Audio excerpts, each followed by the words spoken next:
Bismillahirrahmanirrahim. Assalamualaikum warahmatullahi wabarakatuh. Baik teman-teman yang mengikuti kuliah audit manajemen, pada kesempatan ini saya akan menjelaskan langkah-langkah audit. Baik, langkah-langkah audit yaitu dimulai dengan audit pendahuluan. Ya. Audit pendahuluan dilakukan dalam rangka mempersiapkan audit lebih dalam. Audit ini lebih ditekankan pada usaha untuk memperoleh informasi latar belakang tentang objek audit. Beberapa hal penting yang harus diperhatikan berkaitan dengan pelaksanaan audit, ya, antara lain adalah: 1. Pemahaman audit terhadap objek audit. 2. Penentuan tujuan audit. Berikutnya, penentuan ruang lingkup dan sasaran audit. Review terhadap peraturan dan undang-undangan yang berkaitan dengan objek audit. Kemudian, pengembangan kriteria awal dalam audit. Baik, kita bahas satu persatu. Dari yang pertama yaitu pemahaman audit, ya, terhadap objek audit. Ya.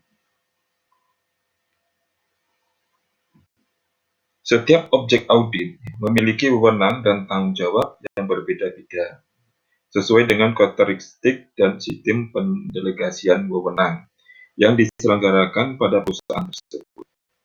Dalam suatu divisi yang dikelola secara tersentralisasi, manajer divisi memiliki wewenang dan tanggung jawab untuk mengatur divisi tersebut. Kemudian dalam pemahaman terhadap objek audit, auditor harus mendapatkan informasi tentang sumber daya, kapasitas aktivitas yang dimiliki oleh objek audit dalam melaksanakan berbagai kegiatan.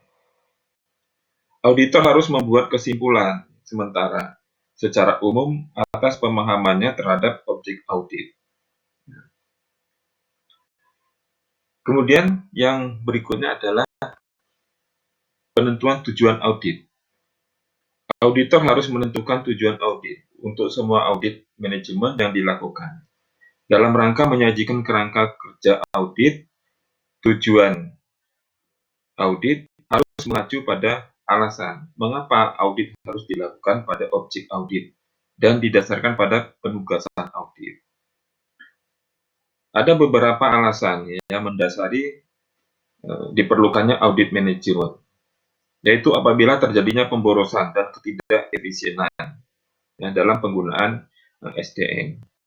Kemudian tujuan yang telah ditetapkan tidak tercapai. Adanya alternatif yang lebih baik dalam pencapaian tujuan yang telah ditetapkan. Kemudian terjadinya penyimpangan. Adanya penyimpangan terhadap peraturan dan kebijakan. Kemudian sistem informasi dan pelaporan yang kurang baik. Ya, ini jadi alasan ya mengapa audit itu diperlukan. Ya. Kemudian penentuan ruang lingkup dan sasaran audit. Ya. Secara garis besar, ruang lingkup audit terdiri atas beberapa, yaitu bidang keuangan, ketaatan kepada peraturan, kemudian ekonomisasi, efisiensi, dan efektivitas. Untuk bidang keuangan, ruang lingkupnya adalah pengendalian dan pertanggungjawaban dana dan kekayaan lain, juga termasuk kewajiban keuangan perusahaan untuk di bidang keuangan. Kemudian ada pertanggungjawaban audit dari kegiatan dilakukan. Kemudian penyelenggaraan catatan akuntansi, laporan keuangan, pemanfaatan sistem akuntansi yang dimiliki perusahaan. Itu yang ruang lingkupnya untuk bidang keuangan. Kemudian ada ruang lingkup di bidang ketaatan kepada peraturan dan kebijakan.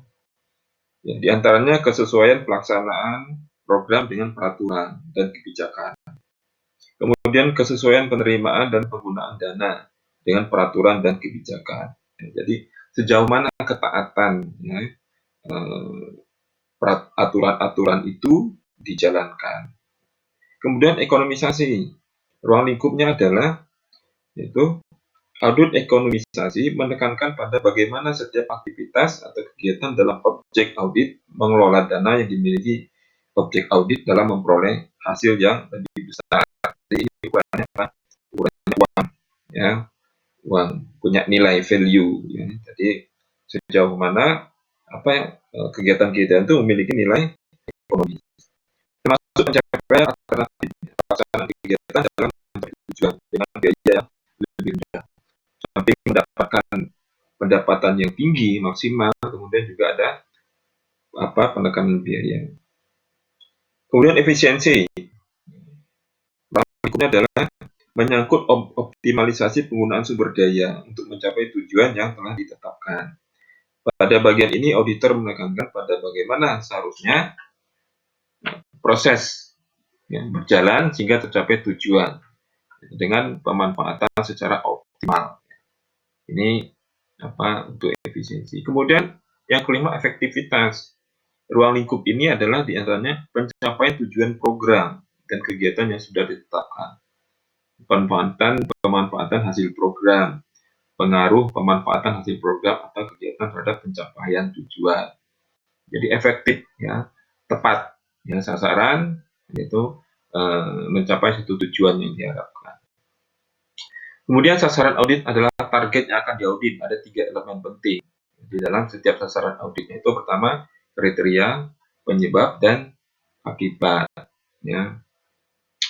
Untuk kriteria, ya, ini dapat berupa standar operating system, ya, atau SOP, ya, standar operating procedure, ya, SOP. Bisa juga sebagai kriteria kita pilih job description, peraturan perusahaan, rencana bisnis dan petunjuk pelaksanaan suatu aktivitas, dan standar evaluasi serta bentuk-bentuk lain, ya, dengan karakteristik objek audit. Ya, jadi ini kriteria yang bisa kita gunakan.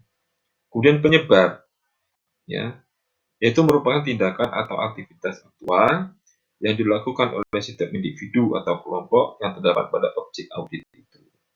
Jadi akibat, ya, adanya kriteria yang itu, ya, untuk menunjukkan penyebab apa yang menyebabkan itu. Kemudian akibat merupakan hasil pengukuran dan pembandingan antara aktivitas individu atau kelompok dan kriteria yang telah ditetapkan. Tentu ada akibat. Kriterianya kalau standarnya, ya, acuan sudah, kemudian dilaksanakan atau tidak, kalau tidak penyebabnya apa, kemudian akibatnya apa, ya, seperti. Kemudian cara penyajian temuan audit. Ya. Temuan audit merupakan fakta, data dan informasi yang ditemukan auditor dalam pelaksanaan auditnya. Penyajian temuan dalam audit manajemen dapat dilakukan dalam bentuk kolom-kolom, ya, di mana setiap kolom menyajikan temuan berupa kondisi, kriteria, penyebab, dan akibat. Ya. Juga bisa disajikan dalam bentuk urut ke bawah, ya, kondisi, kriteria, penyebab, dan akibat. Nah, kondisi, ya, itu kita buat mendeskripsikan kondisi yang ditemukan. Seperti apa kondisinya, ya, itu kita deskripsikan di situ. Kondisi merupakan hasil aktual pelaksanaan program aktivitas pada objek yang diperiksa. Ya. Kemudian kondisi bukan merupakan kesimpulan, ya, jangan kita menggambarkan suatu kondisi itu hasil dari kesimpulan, ya. Kemudian sajikan kondisi seperti apa adanya, ya, kita ceritakan saja, ya, kondisi yang ada itu seperti apa, gitu, ya. Jangan kita olah, kita ambil asumsi, ya. Ya, jadi apa adanya kita sampaikan, karena inilah yang harus kita benahi, yang kita perbaiki, ya, yang mau kita kritisi. Kemudian kriteria merupakan panduan setiap individu kelompok dalam melakukan aktivitasnya. Ya. Kemudian kriteria merupakan pedoman standar yang terukur. Sajikan kriteria apa adanya seperti yang ditemukan pada manual objek pemeriksaan. Jadi kita harus berpegang pada kriteria yang ada. seperti apa ya. Jadi yang kita pedomani ini yang menjadikan acuan daripada perusahaan melakukan kegiatannya, aktivitasnya ya, berpedoman pada kriteria itu. Ya. Kemudian penyebab, ya, penyebab yang merupakan tindakan dan atau aktivitas aktual yang dilakukan oleh individu atau kelompok. Kedua, penyebab merupakan penerapan dari kinerja yang ditentukan. Sajikan penyebab sebagai rekaman atas kejadian terjadi dalam masa aktivitas.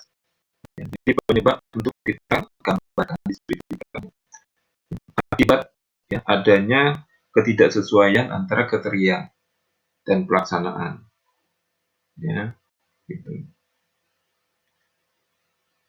Kemudian akibat, ya, maksudnya adalah akibat merupakan hasil pengukuran dan pembandingan antara aktivitas individu dengan kriteria yang ditetapkan. Lakukan penilaian dan pengukuran terhadap pengaruh dan perbedaan antara pencapaian aktivitas dan kriterianya. Ya, ini akibatnya tentu ada akibat, ada kriteria, ada penyebab. Ya, melakukan adanya perbedaan dalam menetapkan kriteria itu ada akibatnya ya, yang diakibatkan oleh seperti adanya konsekuensi ya, konsekuensi. Kemudian kita masuk pada yang keempat, yaitu review terhadap peraturan dan kebijakan yang berkaitan dengan objek audit.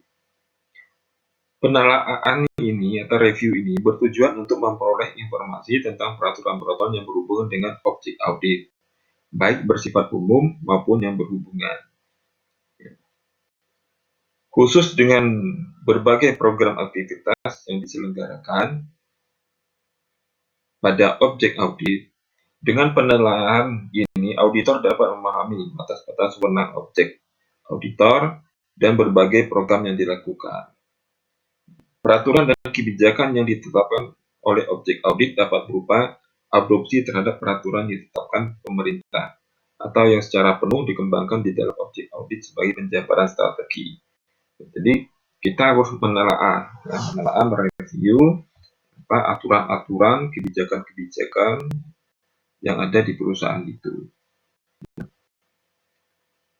Berikutnya adalah pengembangan kriteria awal ya dalam audit. Oleh karena begitu pentingnya peranan kriteria dalam audit manajemen, auditor harus yakin bahwa kriteria yang digunakan sudah tepat ya, dalam menilai ekonomisasi, efisiensi, dan efektivitas berbagai program aktivitas di dalam perusahaan. Faktor yang memengaruhi kriteria yang akan digunakan dalam audit antara lain yaitu tujuan ya dari kegiatan yang diaudit, pendekatan audit dan aktivitas tujuan audit. Ya. Dalam pengembangan kriteria awal ini, auditor dapat mengacu pada beberapa sumber, ya, antara lain yaitu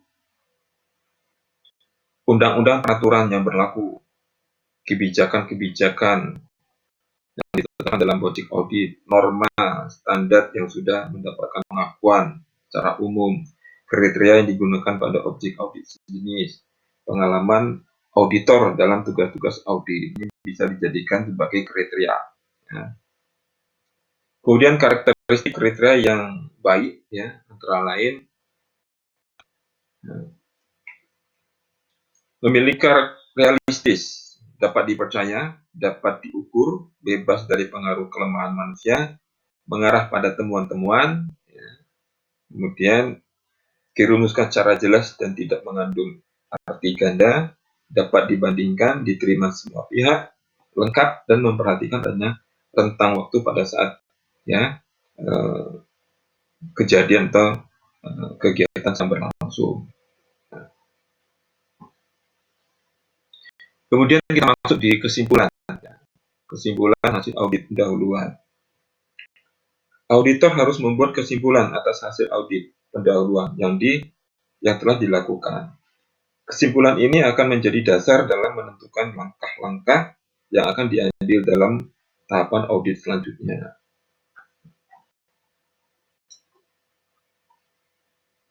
Pada tahap ini pula, auditor seharusnya sudah menetapkan tujuan audit, walaupun masih bersifat sementara.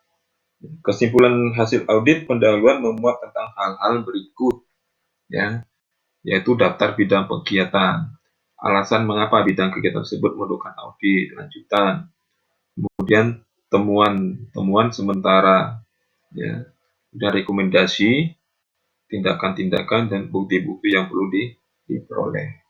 Ya, nanti Anda bisa baca sendiri secara rinci dari penjelasan ini. Jadi dari pendahuluan, kemudian kita adanya audit lanjutan. Yaitu pada tahap ini, auditor harus mampu mengungkap lebih lanjut, ya, dan menganalisis semua informasi yang berkaitan dengan tujuan audit, sehingga akhirnya dapat disusun suatu kesimpulan audit, ya, dan dibuat rekomendasi yang dapat diterima oleh objek audit.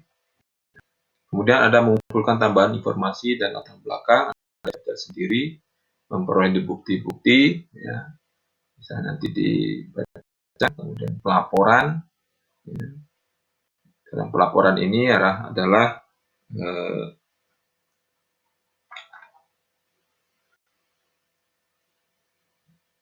bentuknya adalah satu penyajian yang mengikuti arus informasi, ya, kemudian cara penyajian mengikuti arus informasi yang mengikuti penyajian, ya. Kemudian ini langkah-langkah, ya, tadi audit pendahuluan, kemudian dalamnya adalah ekonomisasi, efisiensi, efektivitas, ya, kemudian adanya pengujian dan review, ya, SPM, ya, standar pengendalian mutu, pelaporan, dan audit lanjutan. Nah, ini masuk ke audit lanjutan. Jadi audit lanjutan ini adalah implementasi tindak lanjut atau rekomendasi yang diberikan auditor merupakan bentuk komitmen manajemen dalam meningkatkan proses dan kinerja perusahaan atas beberapa kelemahan kekurangan yang masih terjadi. Jadi bentuknya adalah rekomendasi untuk menindaklanjuti hasil audit kita. Ya, jadi manajemen harus melanjutkan ini, tetapi kembali lagi kepada manajemen, ya, apakah ingin hasil dari audit ini ditindaklanjuti, ya, hasil saran-saran kita, ya, ini tergantung. Jadi agar perusahaan tertarik untuk menindaklanjuti hasil audit kita, tentu harus kita lakukan melalui diskusi dan rumusan bersama antara manajemen dan auditor, ya, seperti itu.